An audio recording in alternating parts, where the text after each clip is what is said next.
adalah salah satu benua yang membentuk benua super Amerika, yang juga dianggap oleh banyak orang sebagai anak benua selatan Amerika. Benua ini membentang dari 10 derajat lintang utara hingga 60 derajat lintang selatan, dan terletak di antara Samudra Atlantik dan Samudra Pasifik yang masing-masing membatasi ujung timur dan baratnya. Batas utaranya ditentukan oleh Laut Karibia dan selatannya oleh Samudra Antartika. Benua ini menempati area seluas 18 juta kilometer persegi yang mewakili 42% dari benua Amerika dan dihuni oleh 6% dari populasi dunia. Secara topografi, Amerika Selatan terbagi menjadi 3 bagian: Cordillera, dataran rendah pedalaman, dan perisai benua. Amerika Selatan terdiri dari 14 negara: Brazil, Kolombia, Venezuela, Ekuador, Peru, Bolivia, Paraguay, Argentina, Chili, Guyana, Uruguay, Guyana Prancis, Kepulauan Falkland, and Suriname. Masa kolonialisme Amerika Selatan. Amerika Selatan dijajah dengan kekuatan Iberia, Spanyol bagian barat Amerika Selatan, dan Portugal menjajah pantai timur yang sekarang menjadi wilayah Brazil. Wilayah kecil Guyana dijajah oleh Inggris Raya, Belanda, dan juga Prancis. Prinsip dasar budaya, agama, dan ekonomi penduduk asli setempat terganggu dan dipaksa berubah. Bahasa menjadi Spanyol dan Portugis, agama menjadi Katolik Roma. Kolonialisme, keinginan untuk mendapatkan keuntungan dari produk seperti emas, perak, dan tembakau, jagung, hewan, eksotis, dan kayu tropis. Pertanian yang diperkenalkan bangsa Eropa, tingginya permintaan pekerjaan kasar. Pekerja Afrika didatangkan melalui perdagangan budak, adat, dan tradisi dari Afrika. Pembagian benua Iberia. Garis Tordesillas digambar pada peta untuk membagi Amerika Selatan menjadi wilayah Spanyol di barat dan wilayah Portugis di timur. Dengan perjanjian Tordesillas pada tahun 1494. Wilayah yang sekarang menjadi Brazil menjadi wilayah jajahan Portugis terbesar di Amerika Selatan. Pusat pertanian perkebunan yang mirip dengan yang ada di Karibia, populasi Afrika yang besar tinggal di Brazil. Dan sebagian besar orang Brazil berbicara bahasa Portugis dan beragama Katolik Roma. Kekaisaran Inka. Kekaisaran Inka negara militer yang mendominasi pantai barat Amerika Selatan pada abad ke-15 hingga ke-16. Banyak terdapat perak dan juga emas. Penaklukan pada tahun 1532, penjelajah Spanyol Francisco Pizarro berhasil menangkap Sapa Inca Atahualpa, Raja Inca terakhir dalam pertempuran Cajamarca. Dipaksa untuk masuk Katolik dan dibaptis lalu membunuhnya. Terdapat gereja dibangun pada tahun 1571 di lokasi Istana Inca kuno, diklaim sebagai contoh arsitektur barok kolonial paling ideal di belahan bumi barat. Peninggalan Cusco dianggap sebagai pusat dunia oleh masyarakat Inca, dengan jalan-jalan dan garis pandang suci yang menjalar ke seluruh dunia. Peradaban Inca berkembang pesat di Amerika Selatan sebelum kedatangan Christopher Columbus. Peradaban ini menguasai wilayah yang membentang dari Ekuador utara hingga Chili dengan populasi penduduk sekitar 12 juta jiwa. Fungsi yang ada di Amerika Selatan yaitu pertama, pertanian. Iklim yang hangat dan basah sangat cocok untuk dua ekspor terpenting Amerika Selatan yaitu kopi dan kakao, yang merupakan sumber kakao bahan dasar coklat. Brasil adalah eksportir kopi terbesar di dunia dengan pendapatan sekitar 8,8 miliar US dollar pada tahun 2022. Ekuador adalah produsen utama kakao dan diperkirakan akan menyalip beberapa negara Afrika untuk menjadi produsen kakao nomor 1. Iklim sedang di Amerika Selatan yang terdapat di pegunungan Andes dan di seluruh Chili merupakan rumah bagi seluruh tanaman industri dan ternak. Jagung diproduksi di seluruh iklim sedang dan kedelai telah menjadi tanaman yang semakin penting di Pampas. Brasil kini menjadi pengekspor utama kedua makanan ini. Padang rumput Pampas yang luas dan berkualitas tinggi juga merupakan pusat industri peternakan besar di Amerika Selatan. Brasil adalah pengekspor daging sapi terbesar di dunia dan Argentina juga merupakan pemain utama di pasar daging sapi. Pada tahun 2024, Peru merupakan pengekspor kentang terkemuka di Amerika Latin. Quinoa merupakan tanaman asli lainnya yang telah dibudidayakan di beberapa wilayah Amerika Selatan selama berabad-abad. Ekspor biji-bijian ini telah meningkat karena popularitasnya yang melonjak di seluruh dunia. Wilayah beriklim dingin juga digunakan untuk produk ternak, hewan pengembala seperti alpaka, ilama, domba, dan vicuna tumbuh subur di wilayah beriklim dingin di Amerika Selatan, di pegunungan Andes. Hewan-hewan ini dibiarkan untuk diambil daging dan woolnya yang digunakan dalam tekstil berkualitas tinggi yang diekspor ke seluruh dunia. Kehutanan dan perikanan. Kehutanan merupakan kegiatan ekonomi utama bagi Amerika Selatan tropis, khususnya cekungan Sungai Amazon.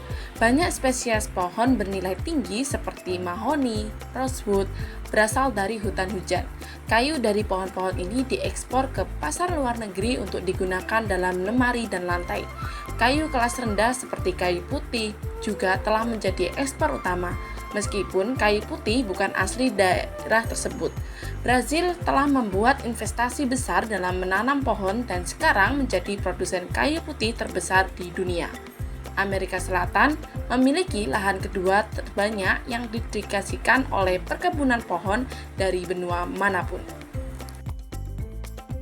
Perikanan. Laut adalah kegiatan ekonomi terpenting di sepanjang pantai Pasifik Amerika Selatan. Peru dan Chili termasuk di antara 10 tangkapan ikan tertinggi di dunia.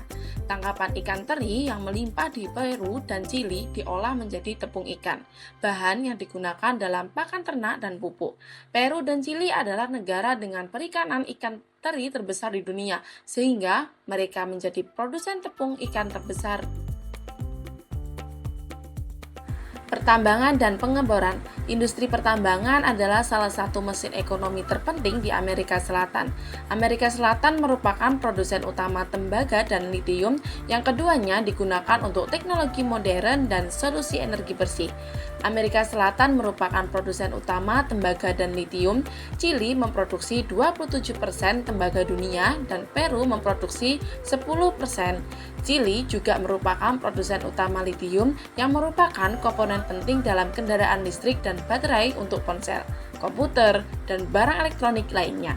Amerika Latin menyediakan 35% litium dunia dan mengandung lebih dari setengah cadangan dunia. Amerika Selatan juga merupakan produsen utama besi besi. Brasil adalah salah satu produsen biji besi teratas di dunia, hanya di belakang Australia, dan produksinya telah meningkat dalam beberapa tahun terakhir.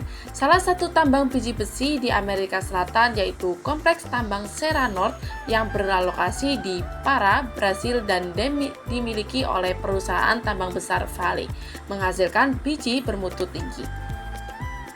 Terakhir, Amerika Selatan memiliki endapan nikel dan grafit yang signifikan.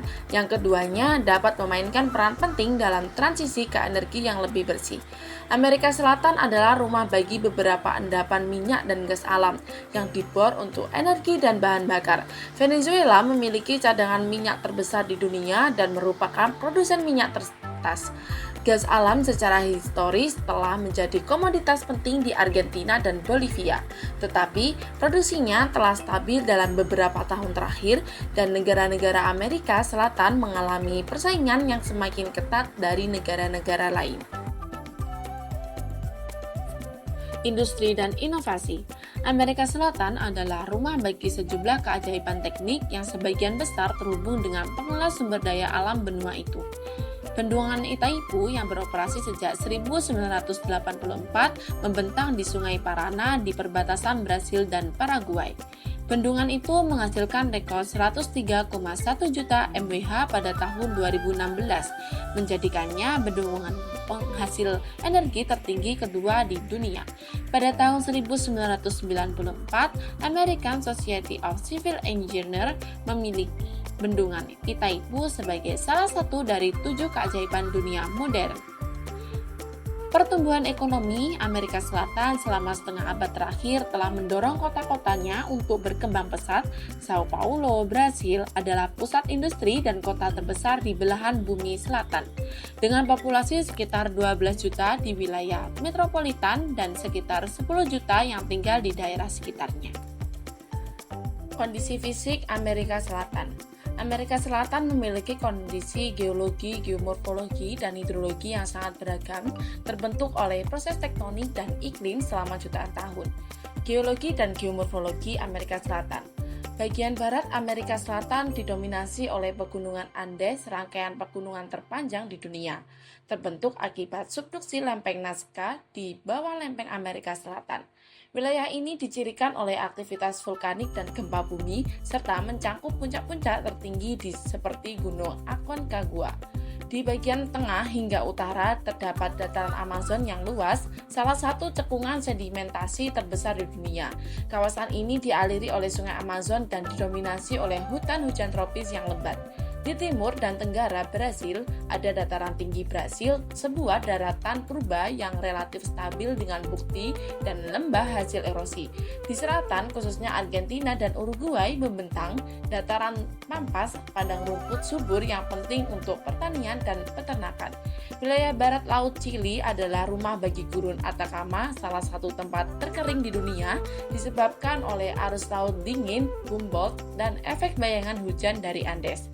Sementara itu, di utara benua terdapat dataran tinggi Guyana dengan formasi unik tepui, gunung berpuncak datar seperti Auyan Tepui, tempat air terjun Angel berada. Di selatan pegunungan Andes, Patagonia, ditemukan wilayah vulkanik aktif dan gletser yang membentuk danau dan lembah glasial yang indah. Dan terakhir, kondisi hidrologi Amerika Selatan. Amerika Selatan kaya akan sumber daya air, namun distribusinya tidak merata.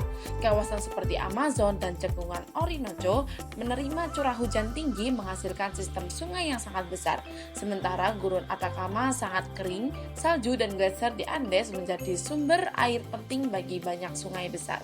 Curah hujan dan aliran sungai bervariasi sepanjang tahun dan musim yang menimbulkan tantangan dalam pengelolaan air, terutama untuk pertanian dan pemukiman. Fenomena iklim global seperti El Nino dan La Nina sangat mempengaruhi pola curah hujan, menyebabkan kekeringan atau banjir tergantung lokasi dan intensitasnya.